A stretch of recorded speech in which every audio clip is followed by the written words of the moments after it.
Good day, I'm junior researcher Adam Southgate, and today's lecture will be covering the Abomination sphere's Repnere. I'd appreciate that all hunters please subscribe as to not miss any future lectures, and also if you could recount any of your own interactions with the monsters of the spheres in the comment area of this video. So, to begin as always, we'll start with our general announcements. Firstly, I'd like to make it clear that, as some of the more recent events may include yourselves, that I will be using the usernames you've chosen unless otherwise specified. Secondly, some news about the contract relating to the Rattus Sapiens that have taken up residence within the tip near Merthyr Tydfil. The 20-man team sent in undercover to acquire intel were nearly completely wiped out. As it turns out, Pinky Ironhand either expected our subterfuge or had always planned to kill those sent in. Eat Garbage 4649. Really? That's what they chose as a name? Okay. Was the only survivor of the incident. Fighting valiantly using only an old piece of metal scooped up from the rubbish beneath their feet, they managed to cut a swath of blood and fur back to the entrance. Unfortunately, Eat Garbage was confronted by Pinky Ironhand, who was with roughly 3,000 other rats blocking their escape. Whether as a show of strength or out of a sense of honor, Pinky challenged Eat Garbage to a duel instead of having his hordes descend.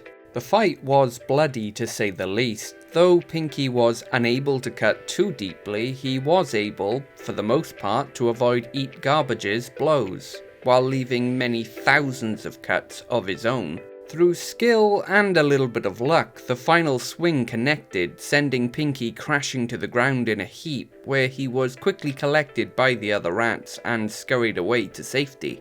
The rats honoured the results of the duel, letting Eat Garbage leave their fortress, where they shortly after passed out due to blood loss. Sadly, Eat Garbage has since lost their right arm due to infection, but has been given a new Pinocchio prosthetic at a discounted price. They are still learning how to use the new arm, but seem to be doing well. We have heard some hunters refer to Eat Garbage as Eat Garbage Ashenhand, as a double reference to both the wood used in the prosthetic and Pinky himself.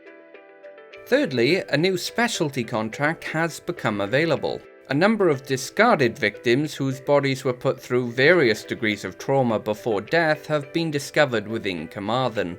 After an investigation by the gamekeepers, it is most likely this is the work of a vampire who has recently finished its second century.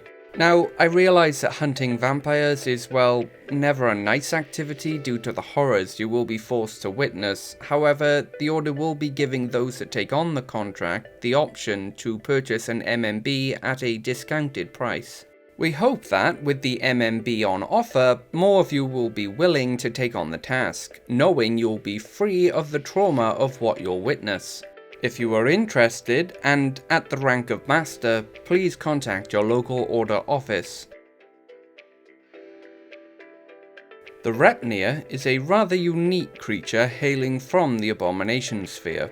While as an adult it is somewhat typical of the Abomination sphere, how it reproduces is fascinating even when compared to others from its sphere. Typically, those of the Abomination sphere reproduce asexually, fertilizing themselves. This is aided by their increased rate of mutation, where if we were able to do the same, we would create an exact clone of ourselves. Those of the Abomination sphere create offspring with a similar amount of genetic difference from parent to child as a child born from two parents. We believe the creatures of the Abomination sphere all descended from a common ancestor that at some point in their distant past survived a near complete extinction event. This creature was most likely an outlier species that had evolved to reproduce asexually as a response to some environmental factor.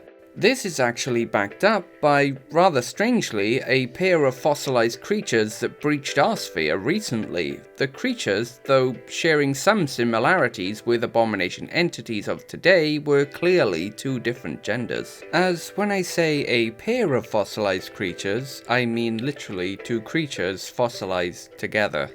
For the Repnere, while they possess the required organs to reproduce like others from their sphere, they have long since become vestigial. This opens the very obvious question of how exactly does the Repnere reproduce? The life of all Repnere begins with death, specifically the decaying corpse of their parent. The body releases a pungent, sickly sweet smell that attracts flying insects that, whilst they feed, coat their feet in Repnere cells.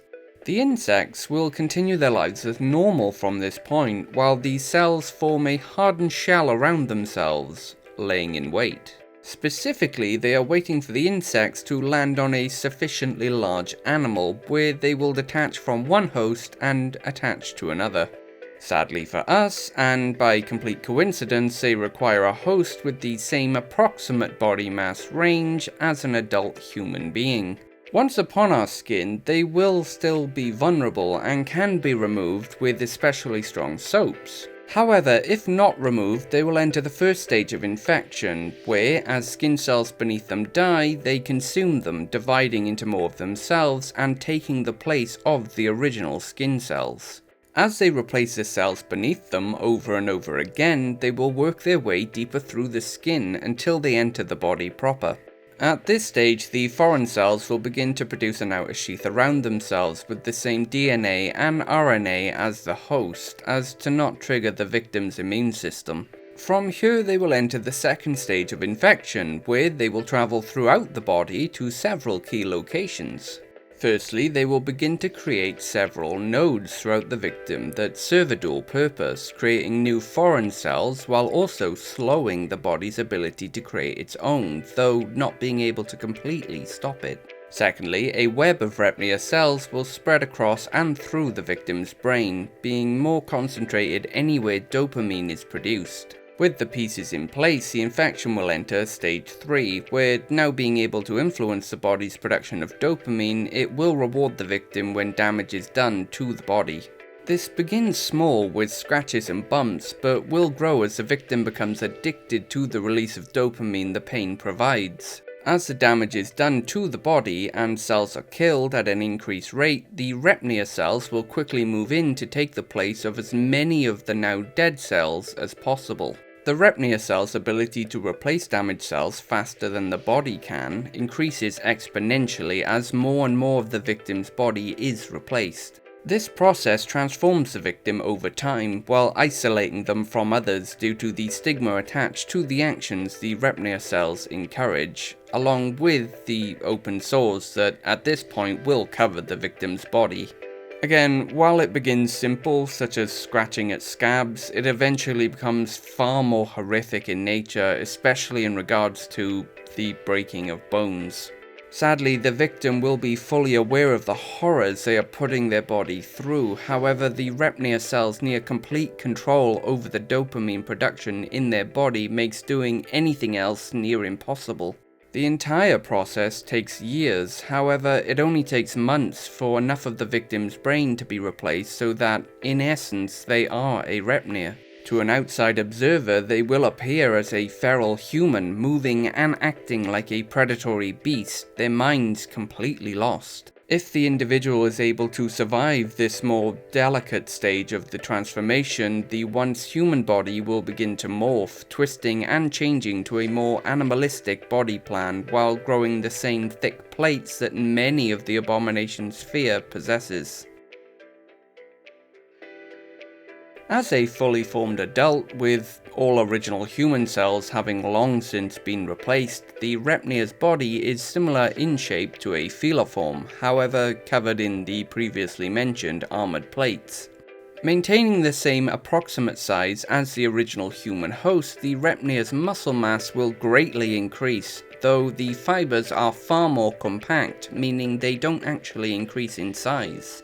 Their body's internal pressure is extremely high, with both the skin and underplates acting as a biological pressure suit for the creature. In fact, in the extremely rare case of a bleeding exterior wound, the Repnere literally suffers explosive decompression. However, like many of its fear, it is near impossible to pierce its armor. The originally human skull will have warped, the upper and lower jaw lengthening to create a muzzle while the skull cap flattens and slightly elongates backward. The eyes will have split in a similar way to cells, the new eyes moving over time to the sides of the creature's head. This gives the Repnere both binocular vision along with 360-degree vision. The brain within the skull will have also undergone extensive changes, with higher brain functions all but disappearing, while the areas related to judging distance, visual acuity, and what would be hand-eye coordination having doubled in size. The muscle attaching from the shoulder blades to the arms will have massively increased, giving the Repnere the strength to rip its prey apart with only brute strength. However, along with this, what were the hands will have also changed, the index and ring finger fusing to the middle and little finger respectively. The bones that made the tips of the index and ring fingers will split their way through the skin, acting as claws that the Repnere will sharpen upon stones instinctively. These bones will continue to grow for the rest of the Repnere's life, needing to be worn down regularly. The Repnere's hind legs will have formed an extra joint that, along with the incredibly dense muscles, allow it to leap 9 times its own height. As hunters, the Repnere adopts a life similar to the jaguar, climbing to high places to wait for prey to pass beneath it. Once they do, and too often it's some poor fool stopping to pee against a tree, the Repnere pounces. Their jaws are able to open to 130 degrees and are fully capable of fitting a whole human head inside. Usually the victim dies before the Repnere even touches the ground, their head crushed flat in its mouth in an instant. Once the kill is made, the Repnere will quickly pull its prey up into the trees, where it will be devoured. Luckily for us, Repnere adults are extremely territorial, and will not allow another into their territory without a fight. This is in fact the main cause of death for Repnere, apart from ourselves. Honestly, the biggest problem with Repnere is that they are so elusive. They don't tend to actively go out of their way to hunt humans. Where this would be a godsend for us with any other creature, the Repnere must be disposed of correctly to ensure they do not infect other people after their deaths. Hunting the Repnere is often an exercise in frustration due to their elusive nature. While they will kill and eat humans, they do not go out of their way to do so. This creates a large issue for us, as if a Repnere is allowed to die and decay naturally, they will inevitably create more of themselves, and that is meant literally, as due to how they reproduce, all Repnere are clones of each other with no genetic differences. So the question becomes, how do you hunt them? Well, firstly, it is recommended that you research areas where deer and other animal carcasses have been found in trees. This is usually a good indication of a Repnere's territory. Secondly, thermal vision cameras are highly recommended, as due to their high internal pressure, they create a large amount of body heat. Thirdly, like all Abomination entities, blunt force trauma is your friend, specifically shotguns firing slugs, or something more specific like the HDS launcher sold by Davis & Sons. The main thing you need to avoid is getting into a melee with the creature, as they are far too physically strong to be taken down with brute force. Along with this, it is extremely important to remember to burn the body immediately before natural decay kicks in and more Repnere can be made. However, more experienced hunters would tell you not to waste your time hunting a fully transformed Repnere, and instead go after those who are in the earlier stages. Specifically, gaining access to medical records through our connections with the NHS, it is possible to search for those displaying the early symptoms of infection. However, it must be stated that it is possible to make a mistake due to an individual having a more masochistic streak. If you do get a positive match and are 100% certain they are infected, you can turn in the individual to us alive for 3/4 of the normal reward. After we have confirmed their infection, we will dispose of the individual humanely.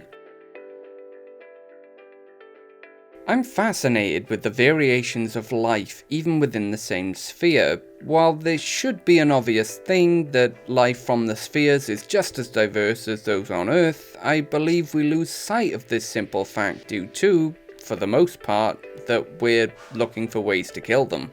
Now, obviously, don't mistake my interest for a lack of commitment to the cause. I fully understand and support our focus on their destruction. I simply find it interesting. But that will be all. I'd like to thank you for listening. With Arthur's might and Merlin's wisdom, thank you.